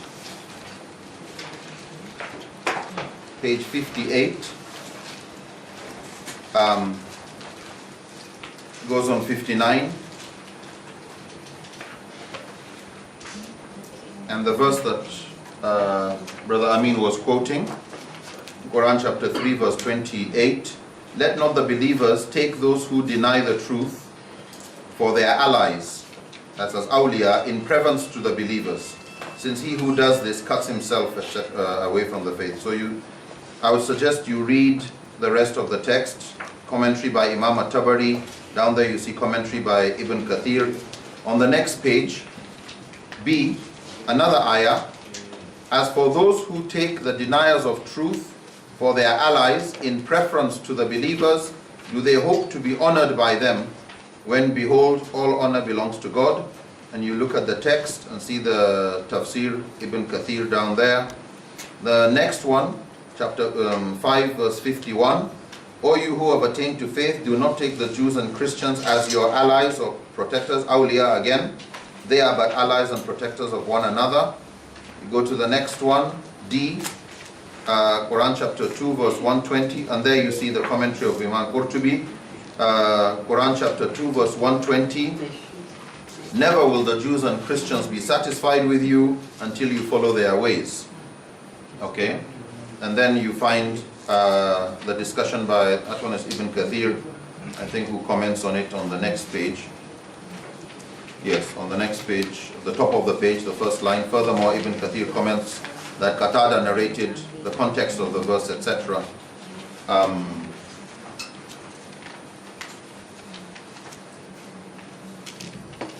What you find is, if that ayah was to be taken that you are not allowed to have friendship with Ahl al-Kitab, then why are you allowed to marry and have children with a Christian wife, for example? If it meant you should not seek any protection from Ahl al-Kitab or become allies together, then why did the Prophet allow the Muslims to go to Abyssinia? Why in Medina did he form alliances and non-Muslims use as spies? The conquest of Mecca was fought because the Mushrikun of Mecca attacked Banu Khuzā. Banu Khuzā were a pagan tribe that were in alliance with the Muslims, and a lot of them served as spies, watching Meccan movement, etc., because of their proximity too.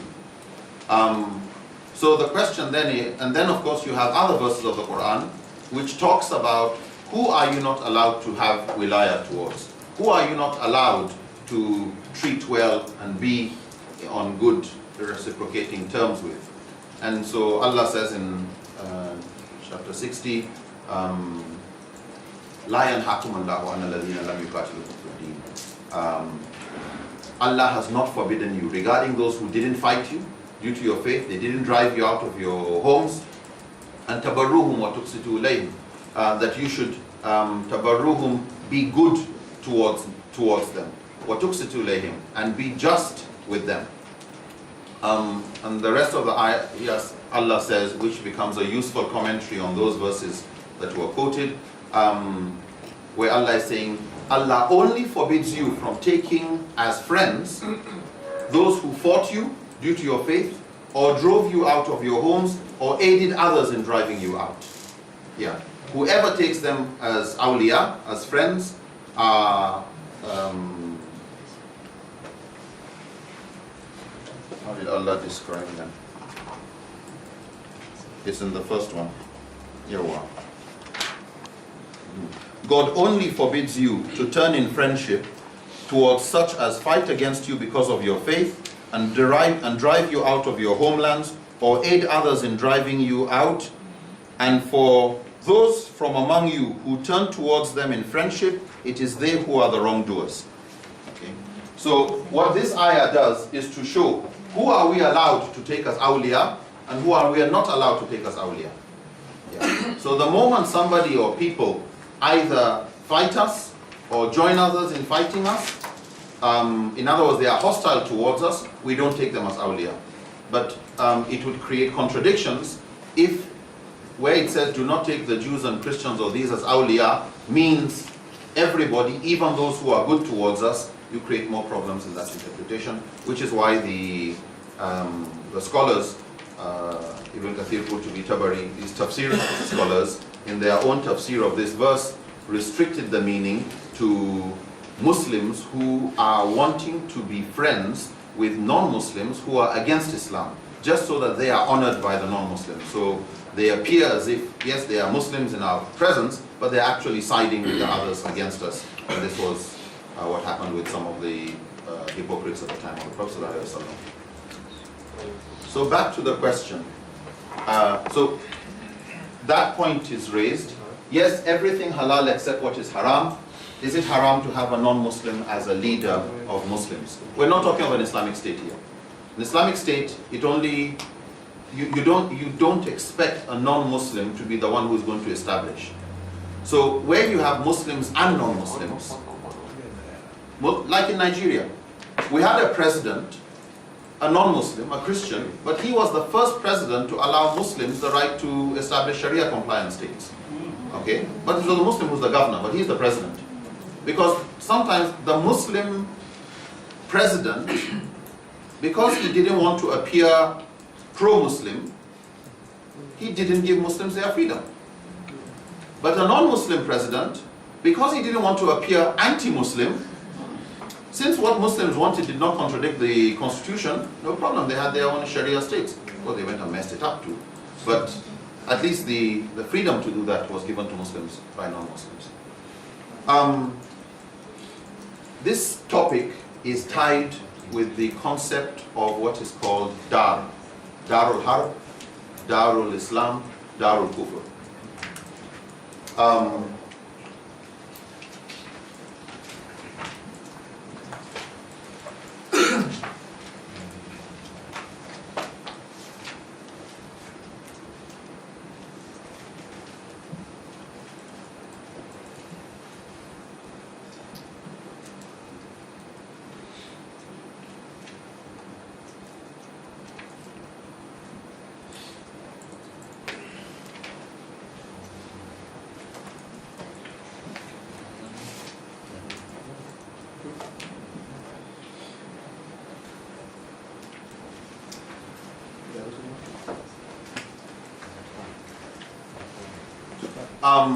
Muslim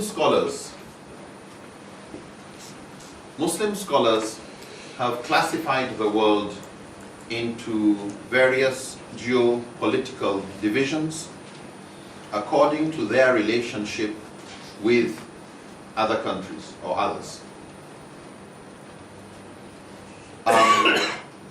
Some classified the world into two, like the Maliki scholars.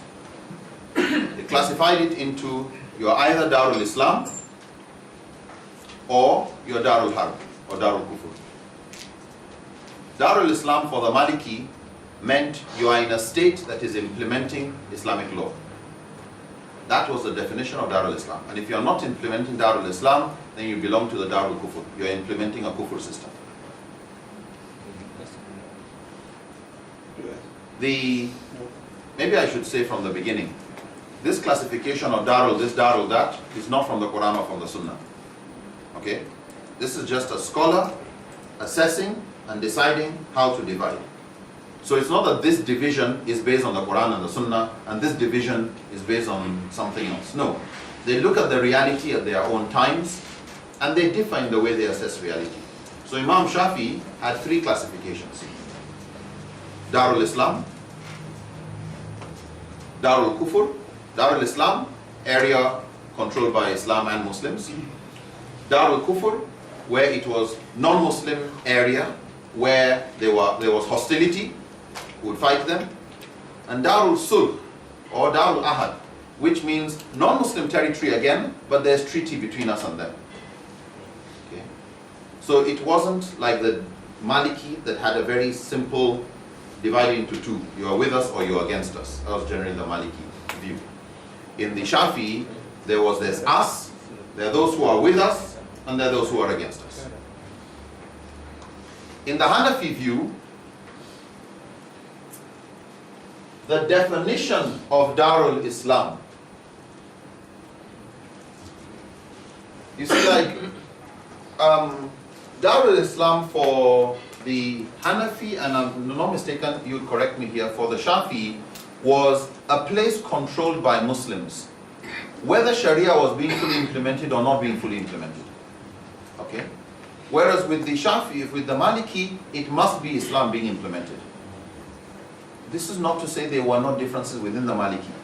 Yeah, because when Spain was being ruled by Muslims, it was Maliki madhab that was predominant there, and they considered themselves Darul Islam. But the question was, when Spain was then conquered, what was its own classification? Doesn't matter. The point being, they differed, even within the Maliki. So when we say the Shafi, whatever, there's differences in all of this, and the reason is because it's an assessment of existing reality that the scholar is dealing with, not your reality at another time. So it continued to evolve depending on the kind of relationships that existed in an Islamic state. For the Hanafi, Dar al-Islam is where Islam is safe. This is what mattered. And so in a society where you could do your 5 pillars,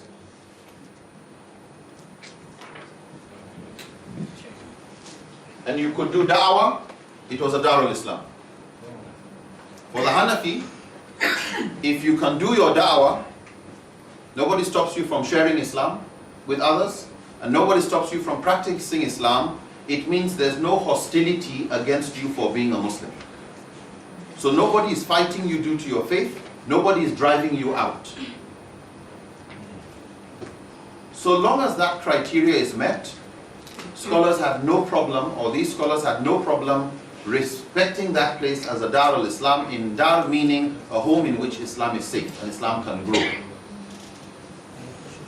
Al-Mawardi, a respected scholar, said, he was asked a question regarding whether a Muslim can live in a non-Muslim territory.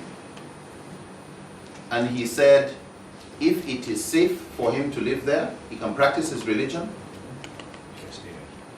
and through his being there, Islam might spread, the dawah potential is there. He said, if he is not afraid of losing his faith, in other words, he is a good Muslim, it is better for him to stay in the non-Muslim territory than to stay in the Muslim territory. And then he said, because he is safe there, his area becomes Darul Islam because he is there. Okay, in other words, his presence is proof that Islam is safe here. Okay, even though it's being led by non-Muslims, even though it's being led, everything is by non-Muslims. Because if the question is, can a good non-Muslim leader become the Muslim of a Muslim country? If a non-Muslim leader has become a Muslim leader of a Muslim country, it probably means that you have so many useless Muslims there that the Muslims couldn't find a good Muslim. You know? And so if you feel kafir is better than a munafiq, okay, you feel that somebody who, he doesn't believe in your own articles of faith, but he will stand for justice. Is it possible that non-Muslims will stand for justice more than Muslims? Is it? Yes. Is it possible that Allah will protect a non-Muslim society but will not protect a Muslim society? Yes. And the scholars keep repeating. There's a statement made by Ibn Taymiyyah, made by scholars before him too, he was quoting others, where the scholars would say, because of hadith, where the Prophet ﷺ made it clear that the dua of the mazloom, the dua of a person who is treated unjustly, there is no hijab, there is no barrier between it and Allah answering that dua, even if the person is a mushrik, even if he's a non-believer. Why? Because Allah stands with the just. And they say, and I quote, Allah will protect a community that governs itself by justice, even if it is led by non-Muslims.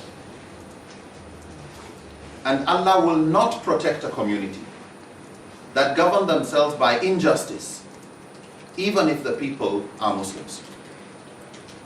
Okay. Why? Because it's not the, it's not the shell that matters, it's the contents. Is it justice we want?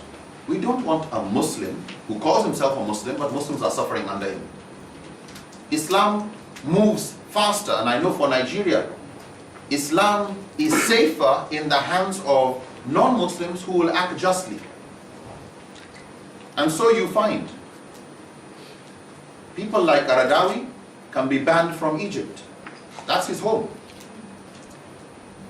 Jabir al-Wani, so many scholars had to escape Muslim countries with Muslim leaders to go to non-Muslim countries where now they can spread Islam, and alhamdulillah they've made Islam the fastest growing religion in the West. Why? They were kicked out of their own homes. Where was Islam safer? I don't know about now, but I studied in Jordan for about 2 years. And while I was there, you can't even stand in the mosque and give a talk on the importance of dua. Why? No, you have to go and write permission, write your lecture, they will assess it. One long bureaucracy. Maybe things have changed now, I don't know. But the freedom that Muslims have in some, like in Nigeria, the freedom we have, it's unbelievable. You know, it's unbelievable. You go to other countries, no, as a Muslim you can't say this, no, you can't do that, you can't whatever, whatever. Nigeria, we don't know the freedom we have. We still don't like our government. Very corrupt. Anyway. But I think you can understand why, depending on the definition of a society, whether Muslim scholars will feel comfortable a non-Muslim being a leader. Yeah. The key things are, what are the qualities of a leader? When you're looking for a driver, what are the qualifications of the driver? When you're looking for a manager, when you're looking for a leader, who will protect the interests of Islam better? And there you're looking at the maqasid.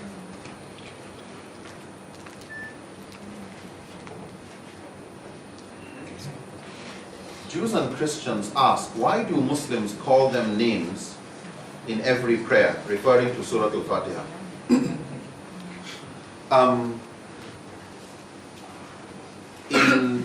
Among the tafasir, Surah Al-Fatiha, where towards the ending you say Ihdina Sirat al-Mustaqim, and you said Sirat al-Ladina an'amta alayhim.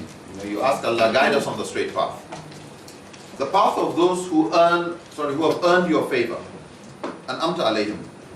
Ghayril maghdubi alayhim. Not those upon whom is Allah's anger, or on whom is anger. Walad dalin. Know that of those who have gone astray.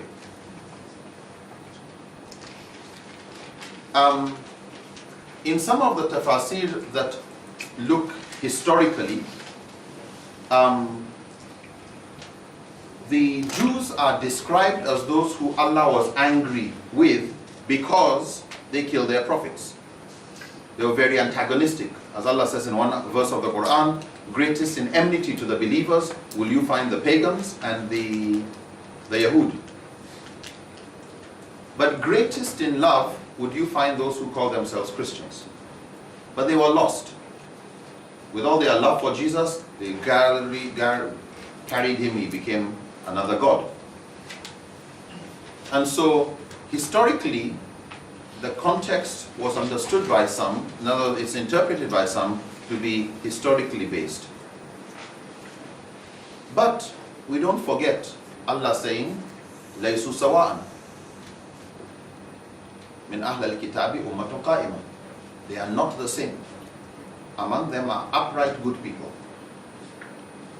And so they interpret the Fatiha in more general terms. غَيْرَ الْمَغْضُوبِ عَلَيْهِمْ, not the path of those whom Allah is angry with. Which is the path of those who Allah is angry with? Anything that goes against Allah's teaching. Okay? What are Dawleen? Dawleen are people who are lost. They may be innocently, ignorantly lost. Okay? To be in dalala, to be lost. The Prophet was dalal before. وَوَجَدَكَ دَالًا فَهَدَى. And we found you lost and we gave you guidance. Okay? So you have people who are lost because they are deliberately going against. You have people who are lost because they don't know the truth and they're just doing what they think is right, but they're still lost. So the eternal meaning of the Fatiha applies to all communities, all people, whether Muslims or non-Muslims, whether the way of the munafiqun, who Allah is angry with, or the way of people who are just ignorantly doing what they want, thinking they're doing right, or Jews, or Christians, or Buddhists, or any community, depends on where you are. So it would be a mistake to consider that those verses are only applicable to their context. Because even verses where it says you will find the greatest in enmity to the believers, you will find the pagans and the Jews. And closest to them in love will you find those who call themselves Christians. Is that true for all time? Just think. During the time of the Crusades, who are the greatest in enmity to the believers? Christian. The Christians. Right until the period of colonialists, who are the greatest in enmity? They messed up everything more than any Jew did. More than any Jew. Okay. Idol worshippers. How much hatred? I don't know about Malaysia. You got your own Orang Asli, you call them? You got your Aborigine, your own idol worshippers? And maybe even you would classify the Buddhists and the Hindus there. And then you've got the Christians. If you ask me in Nigeria, who do we get more acceptance from? Who are accepting Islam more? The Christians or the idol worshippers? We have more idol worshippers accepting Islam than any Christians. And if you say we have a problem, I can guarantee you every time on the news you hear fighting, you will never hear fighting between Muslims and idol worshippers. Yeah, it's Muslims and Christians. And that's why it's important to study the sababun nuzul, the context in which a verse is revealed. Otherwise, the tendency is for you to take it that this is an eternal truth and it wasn't addressing a particular situation. And so you find in one of the verses where it says, لَن تَرْضَ عَنْكَ الْيَهُودُ وَلَا نَصَارَى حَتَّى تَتَّبِعَ مِلَّتَهُم. That the Jews and the Christians, the Jews and the Christians will never be satisfied with you until you follow their ways. Is that for all time, for all place? Don't we have some Jews and Christians even embracing Islam? So what's the verse talking about? You look at the breakdown. Context.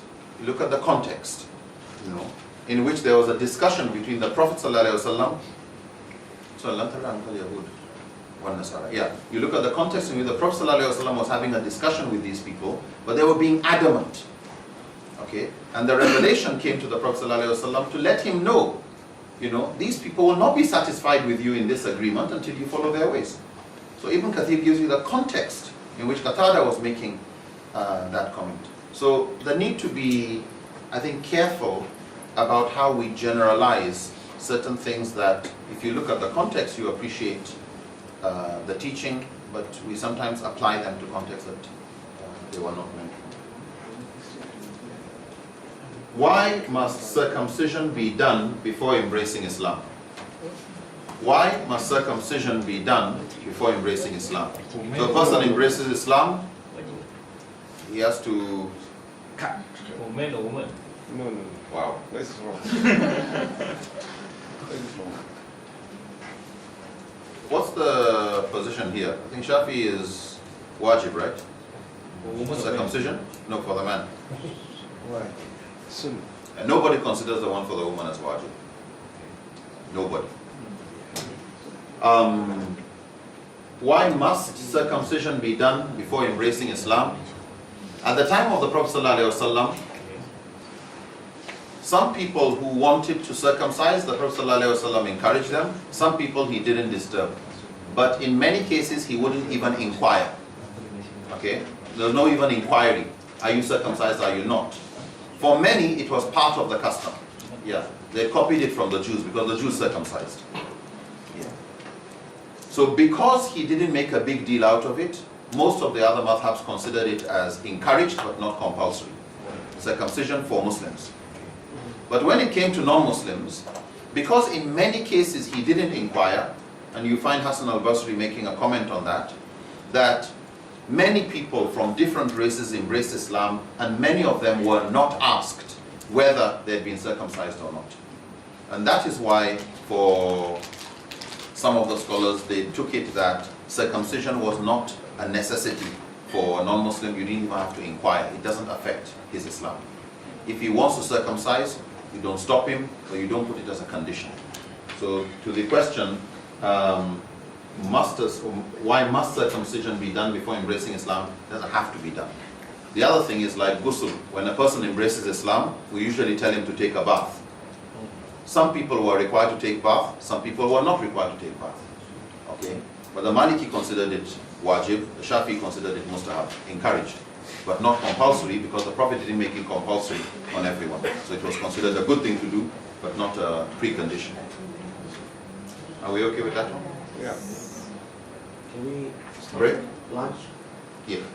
Stop for lunch, we'll continue inshallah after lunch. Okay, so just 2 more questions, right? Inshallah. After lunch. We'll stop for lunch, and also today, inshallah, the discussion will be end at 5 o'clock. So we'll start at 2:30. We'll start at 2, and then the discussion will end at 5, and we have some a small ceremony for the closing. Okay, so we will stop now. Please come back at 2 o'clock. When is the time, especially for the lady? Now, Maybe the- lunchtime. Huh? Lunchtime. Lunchtime. And they eat, they want to eat together. Oh, I thought during the period. Yeah, okay. Then,